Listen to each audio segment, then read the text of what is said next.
नमस्कार श्रोता मित्र, वेद पाठशाला की अगली कक्षा में आपका स्वागत है। इस कक्षा में आपने भाग लिया, इसलिए हम इसे बड़े आदर की बात समझते हैं। श्रोता, मैं संपूर्ण पवित्र शास्त्र के एक एक पुस्तक के सर्वेक्षण के परिचय को पढ़ा रहा हूँ। हमने सुसमाचार का सर्वेक्षण समाप्त किया और अब हमारे सर्वेक्षण ने हमें नए नियम के 5वें पुस्तक तक ले आया है, जिसे प्रेरितों के काम नामक पुस्तक से जाना जाता है। जैसे ही चारों सुसमाचारों का समापन होता है, वैसे ही प्रेरितों का कार्य भी प्रारंभ हो जाता है। प्रभु यीशु महान आदेश देते हैं। सो उस महान आज्ञा को जिसे यीशु ने दिया, प्रेरितों के काम में इस प्रकार लिखा गया है। उसने उनसे कहा, उन समयों या कालों को जानना जिनको पिता ने अपने ही अधिकार में रखा है, तुम्हारा काम नहीं। परंतु जब पवित्र आत्मा तुम पर आएगा, तब तुम सामर्थ पाओगे और यरूशलेम और सारे यहूदिया और सामरिया और पृथ्वी की छोर तक तुम मेरे गवाह होगे। मित्र, प्रेरितों के काम नामक पुस्तक प्रभु यीशु मसीह की कलीसिया के प्रथम सदी का ऐतिहासिक पुस्तक है। प्रेरितों के काम नामक पुस्तक के बाद पौलुस की पत्रियां हैं, जिसमें हम जानेंगे कि पौलुस कौन है और वे लोग कौन हैं जिन्हें पौलुस ने ये पत्रियां लिखी है। यद्यपि नए नियम के प्रथम 4 पुस्तकें सुसमाचार हैं, फिर भी वे प्रेरितों के काम की जैसे ऐतिहासिक पुस्तकें हैं। यद्यपि उन चारों सुसमाचार में प्रभु यीशु मसीह की जीवनी है, फिर भी हम उन्हें ऐतिहासिक पुस्तक कह सकते हैं। सो इस तरह से नए नियम की प्रथम 5 पुस्तकों को हम ऐतिहासिक पुस्तक कहते हैं, पर विशेष करके प्रेरितों के काम नामक पुस्तक को ऐतिहासिक पुस्तक के नाम से जाना जाता है। यह चारों सुसमाचार के लेखकों के विषय में अलग अलग बातें बताई गई हैं। इस पुस्तक का प्रारंभ इस प्रकार से होता है, हे थियोफिलुस, मैंने पहले पुस्तिका उन सब बातों के विषय में लिखी जो यीशु ने आरंभ में किया और करता और सिखाता रहा, उन दिन तक जब तक वह उन प्रेरितों को जिन्हें उसने चुना था पवित्र आत्मा के द्वारा आज्ञा देकर ऊपर उठाया न गया। श्रोता मित्र, जैसे आप प्रेरितों के काम के इस प्रथम पद को देखते हैं, तो यह स्पष्ट पता चलता है कि इस पुस्तक का लेखक वही है जिसने लूका रचित सुसमाचार को लिखा है। प्रेरितों के काम नामक पुस्तक में इस लेखक ने उसी व्यक्ति को संबोधित किया है जिसे उसने लूका रचित सुसमाचार में किया था। उस व्यक्ति का नाम थियोफिलुस था, जिसका अर्थ है परमेश्वर का प्रेमी। सो उसके पास लूका के उन दोनों पुस्तकों को रखने का अधिकार था। श्रोता, लूका एक वैद्य था और उसके उन सच्चाइयों को जानकर मुझे बहुत आनंद होता है, क्योंकि उसने एक ही व्यक्ति को संबोधित करके लिखा है। इसके साथ साथ वह एक अच्छा इतिहासकार भी था। उसे उन सब बातों का सिद्ध ज्ञान था। सो उसने लूका रचित सुसमाचार को लिखा और अब वह उसी व्यक्ति को प्रेरितों के कार्य नामक पुस्तक को भी लिखकर संबोधित कर रहा है और उसी बात को आगे बढ़ा रहा है जिसे उसने लूका में कहा था। अपने प्रथम पुस्तक लूका में उसने कहा है कि मैंने उन बातों को लिखा है जिसे यीशु ने करने के लिए सिखाया था और ऊपर उठा लिया गया। आप उन बातों को अवलोकन करें कि यीशु ने उन बातों को करने व शिक्षा देने लगा। सो प्रथम वो कार्य करने वाला था और दूसरा वह शिक्षक था। उसने कुछ कार्यों को लूका रचित सुसमाचार में प्रारंभ किया है। अब प्रेरितों के कार्य में लूका थियोफिलुस और हमें यह कह रहा है कि उसके ऊपर जाने के बाद उसका यह महान कार्य कैसे आगे पूरा किया जाएगा। सो इसका मतलब यह है कि प्रेरितों के कार्य नामक पुस्तक को जीवित मसीह यीशु के कार्य कह सकते हैं। प्रेरितों के काम का जो शीर्षक है वह लूका की ओर से नहीं आया है, परंतु यह अनुवादकों द्वारा आया है, जिन्होंने इसका अनुवाद किया और इसे नए नियम में रखा है।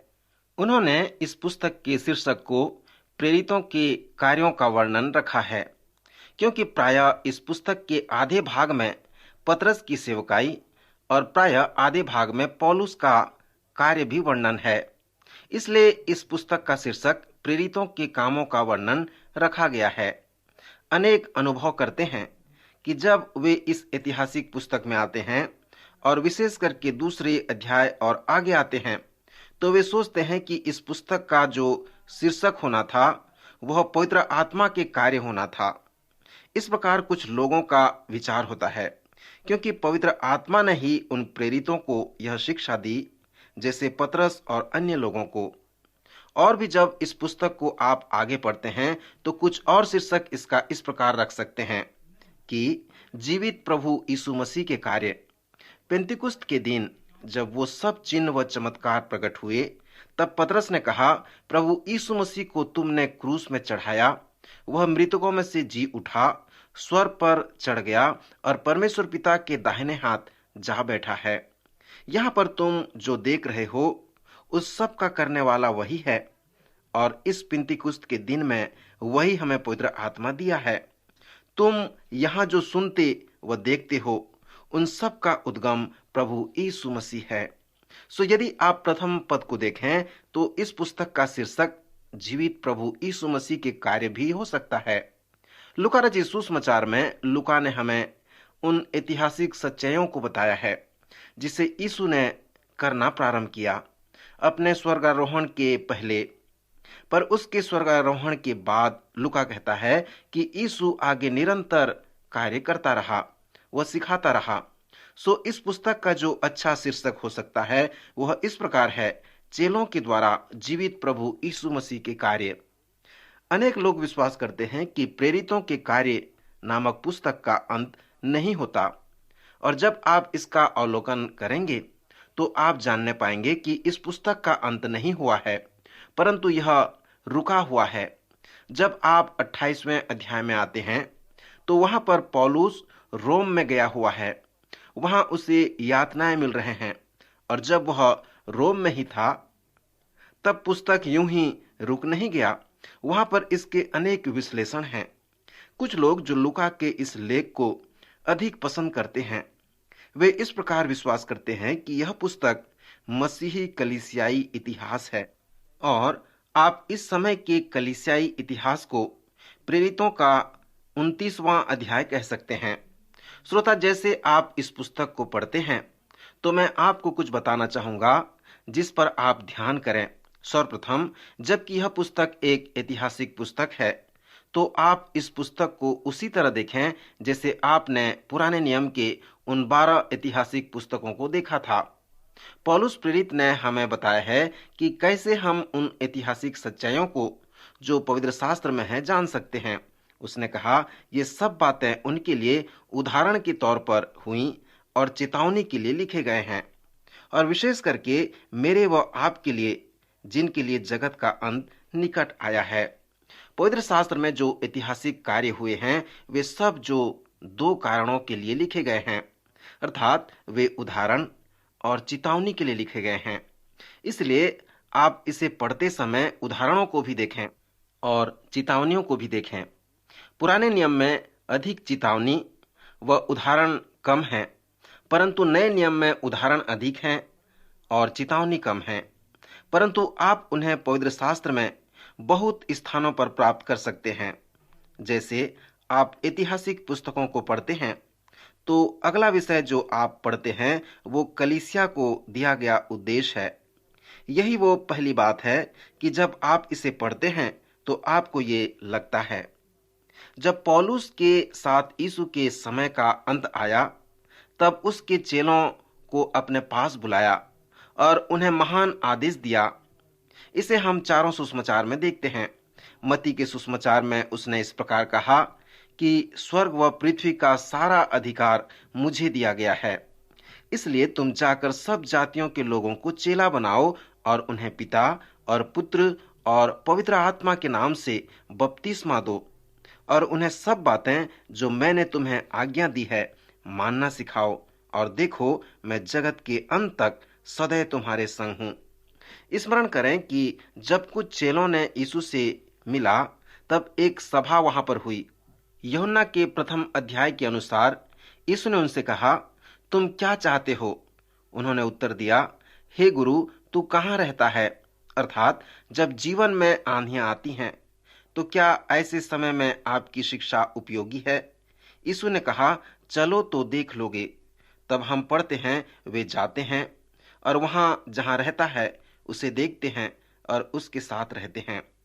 फिर लेख हमें बताता है कि वे उसके लिए जीते हैं और उसके लिए मरते हैं, क्योंकि उन्होंने उसके साथ ऐसा समर्पण किया था।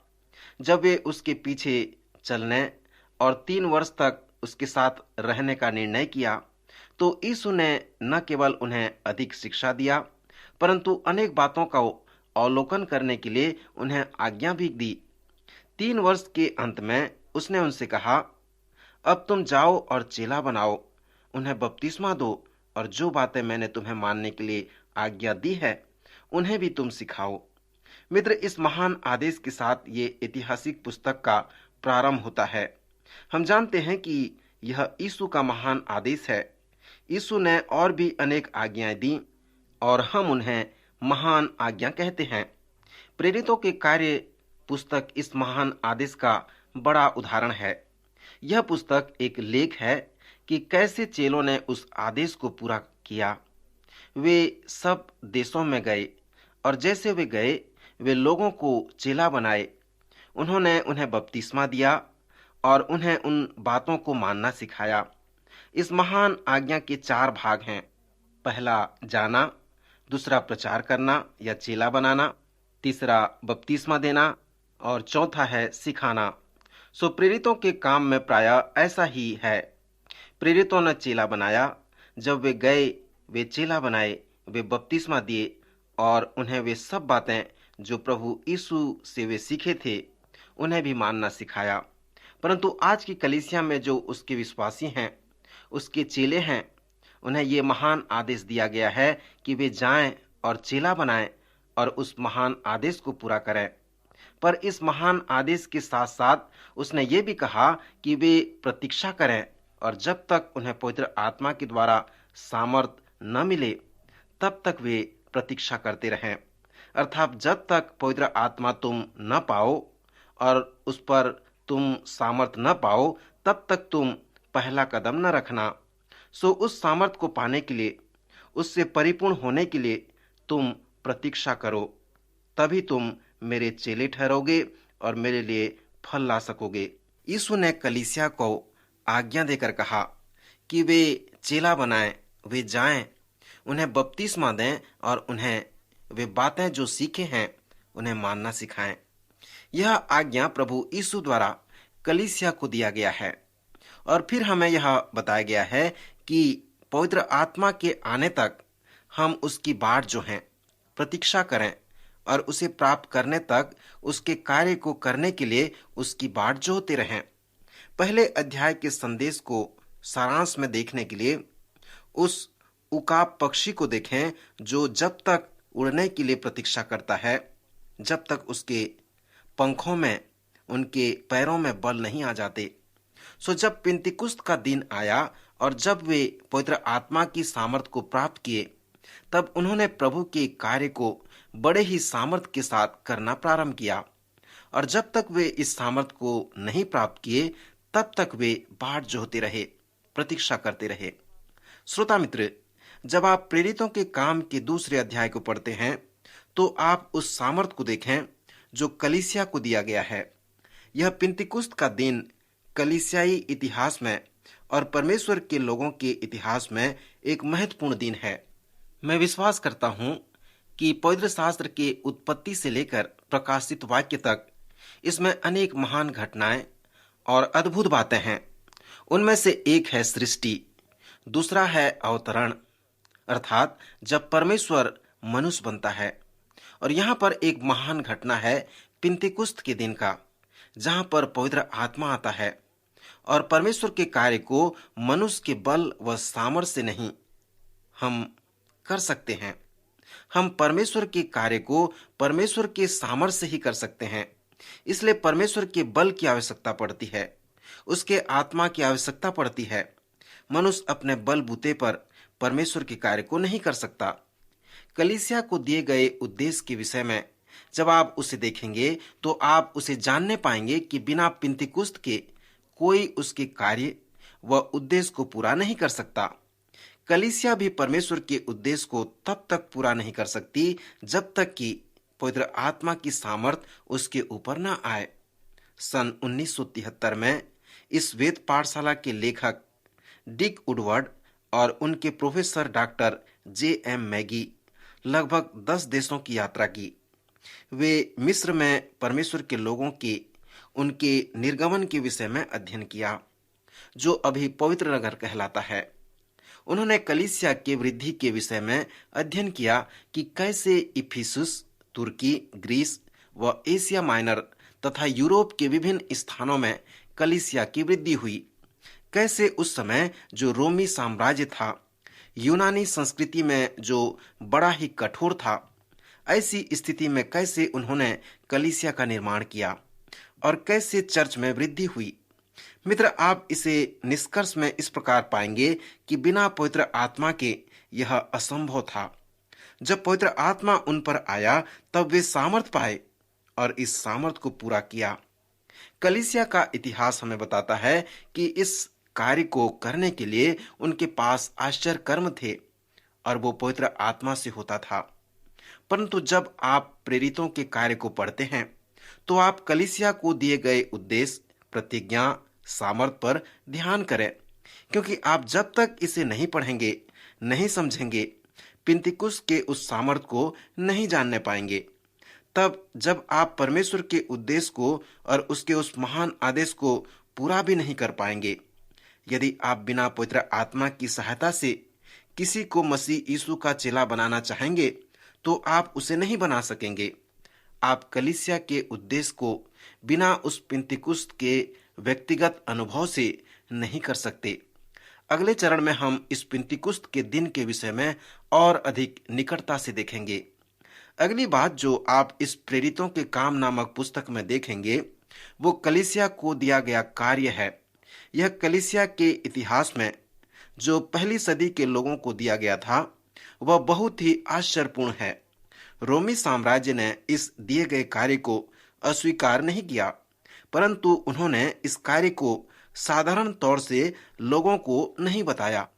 यदि आप हमारे साथ सुसमाचार का सर्वेक्षण किया है तो आप यीशु के कथनों को स्मरण करते होंगे, जिसे उसने पहाड़ी उपदेश और मत्ती के 21वें अध्याय में दिया था कि महत्वपूर्ण बात यह है कि तुम क्या कहते हो, क्या करते हो। यीशु ने प्रेरितों को यह सिखाया था। कलीसिया के इतिहास में उनका कार्य लोगों के लिए आश्चर्यपूर्ण था। उन्होंने साधारण रूप से उनके कार्य को अस्वीकार किया। कलीसिया को दिए गए उद्देश्य, प्रतिज्ञा और सामर्थ के विषय में ध्यान करने के बाद आप उनके कार्य पर ध्यान करें। यही है वो विषय जो महत्वपूर्ण विषय है। अर्थात जब आप कलीसियाई इतिहास को पढ़ते हैं, इस प्रकार ध्यान करने योग्य अनेक बातें हैं। पहली बात जिसे आपको ध्यान करना है वो प्रेरितों का प्रचार करना है। इस पुस्तक में बड़े बड़े व अद्भुत प्रचार हैं। उस पिंतिकुस्त के दिन ही महान प्रचार का कार्य प्रारंभ हो जाता है और चिन्ह व चमत्कार के कार्य बड़े प्रभावशाली रूप से होने लगते हैं। कुछ अलौकिक कार्य हैं जिन पर हमें ध्यान करना है, परंतु कलीसिया को जो उद्देश्य दिया गया था उसे भी आपको बनाए रखना है। कलीसिया को जो कार्य दिया गया है कि वह चेला बनाए। पिंतिकुस्त के दिन में जो महत्वपूर्ण परिणाम निकला वो इस प्रकार है कि 3000 लोग उस दिन चेले बन गए। सो इस प्रकार से चर्च को जो कार्य दिया गया था वो प्रारंभ होने लगा और लोग चेले बनते गए। पिंतिकुस्त के दिन से पवित्र आत्मा का कार्य होता गया। कलीसिया के द्वारा चेला बनाने का कार्य प्रारंभ होता गया। पतरस के प्रचार कार्य को देखें कि जब लोगों का जीवन परिवर्तन हुआ, उसने कैसा संदेश दिया। वो पढ़ा लिखा व विद्वान भी नहीं था। वह किसी प्रशिक्षण संस्थान में नहीं गया था, परंतु उसने उस पिंतिकुस्त के दिन खड़े होकर प्रचार किया और 3000 मनुष्यों के लगभग लोग प्रभु यीशु मसीह के चेले बन गए। पौलुस का जीवन उसके बाद परिवर्तन हुआ। वह तो इस मछुआरे के विरोध में था।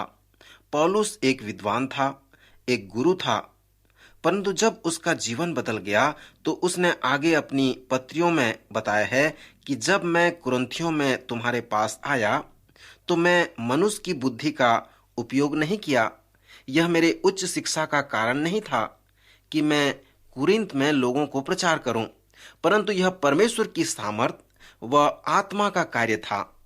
सो पौलुस हमें कहता है कि यह उसकी बुद्धि व ज्ञान से नहीं, परंतु परमेश्वर की सामर्थ व परमेश्वर की आत्मा से है, क्योंकि वही जीवन को नया बना देता है।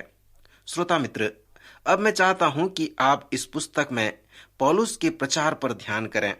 उनका प्रचार अभिषिक्त प्रचार था, अर्थात जब वे प्रचार करते थे तब परमेश्वर का पवित्र आत्मा उन पर आ जाता था। मित्र, पवित्र शास्त्र में इसी को पवित्र आत्मा का अभिषेक कहा गया है। जब आप इस महान प्रचारक के इतिहास का अध्ययन करेंगे तो आप इसे जानने पाएंगे। जब आप Wesley, Yonatan, Edward, DL Moody और अन्य बड़े प्रचारकों के प्रचार का अध्ययन करेंगे तो आप उनके प्रचार के विशेषता को देखने पाएंगे। यह सत्य है कि उनके प्रचार में पवित्र आत्मा का अभिषेक होता था। योनाथन एडवर्ड ने एक संदेश में दिया जिसका नाम था पापी मनुष्य क्रोधी परमेश्वर के हाथ में। यदि आप इस संदेश को पढ़ेंगे तो आप आश्चर्य करेंगे, क्योंकि जब संदेश प्रचार किया गया तो लोग भयभीत हो गए, क्योंकि वे नरक में सदा के लिए जाने वाले हैं। जब लोगों ने इस संदेश को सुना तो वे वास्तव में भयभीत हो गए। इस संदेश को उसने लिखकर लोगों के सामने केवल पढ़ दिया।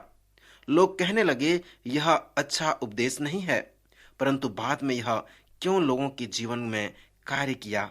यह इसलिए क्योंकि पवित्र आत्मा ने उसे अभिषेक कर दिया था। जब पतरस ने प्रचार किया तब ऐसी कोई विशेष बात नहीं थी, परंतु क्यों उस दिन 3000 लोग प्रभु यीशु मसीह पर विश्वास किए और उसके चेले बन गए? क्यों पतरस के प्रचार में हजारों का जीवन परिवर्तन हो गया? क्योंकि जब पतरस प्रचार करता था तब उस पर पवित्र आत्मा का सामर्थ होता था, उसका कार्य होता था और उस सामर्थ से ही लोगों का जीवन परिवर्तन हो जाता था। उसका संदेश मसीह के संदेश से केंद्रित था। पतरस का प्रचार पवित्र शास्त्र से आधारित था। उसका प्रचार सुसमाचार प्रचार था। उसके संदेश में पवित्र आत्मा का कार्य होता था।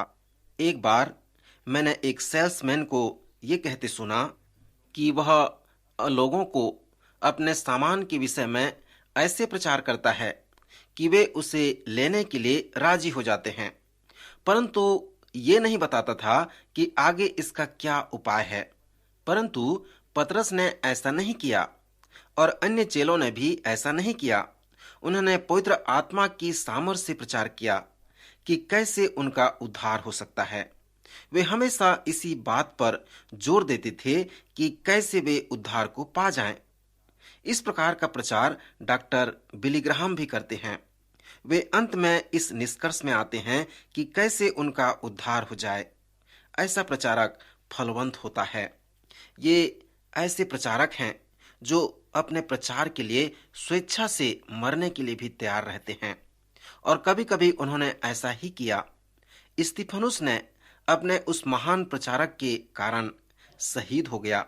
ये प्रचारक अपने शिक्षा के प्रति संपूर्ण यरूशलेम के लोग उसके विरोधी हो गए थे। आपके चर्च के लोग यदि विरोधी होंगे तो मुझे आश्चर्य होगा। श्रोता, जैसे आप इस प्रेरितों के कार्य नामक पुस्तक को पढ़ते हैं तो यहाँ उन लोगों पर भी ध्यान करें। चर्च शब्द का यूनानी भाषा में अर्थ है एक्लेसिया, जिसका अर्थ है असेंबली या बुलाए हुए लोग, अर्थात वे लोग जो इस पृथ्वी पर हैं, यीशु मसीह के पीछे चलने के लिए बुलाए हुए हैं ताकि वे उसके साथ संगति करें। सो चर्च का यही अर्थ है। जब कोई चर्च कहता है तो क्या आप किसी भवन की कल्पना करते हैं? भवन कोई चर्च नहीं, वह स्थान है, परंतु उसके विश्वासी उसके चर्च, उसके कलीसिया कहलाते हैं। भाई, आज हम यहीं पर रुकना चाहेंगे। अगले कार्यक्रम में फिर से मिलेंगे। प्रभु आपको आशीष दे।